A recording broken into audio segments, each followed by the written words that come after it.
अस्सलाम वालेकुम दोस्तों। आज हम आपको एक दिलचस्प कहानी सुनाएंगे। सोचिए, अगर जंगल में आपका रहनुमा एक शेर बन जाए तो आप क्या करेंगे? एक दफा का जिक्र है। एक छोटा सा बच्चा गहरे अंधेरे जंगल में खो गया।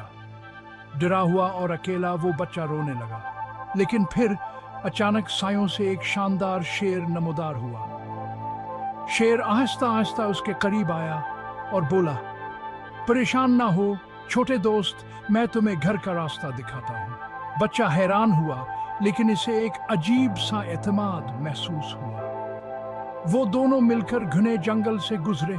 शेर आगे आगे चलता रहा।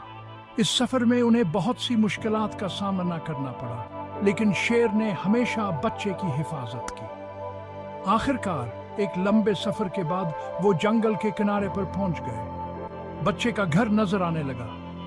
बच्चे ने शेर को मजबूती से गले लगाया और कहा, मेरा दोस्त और रहनुमा बनने का शुक्रिया।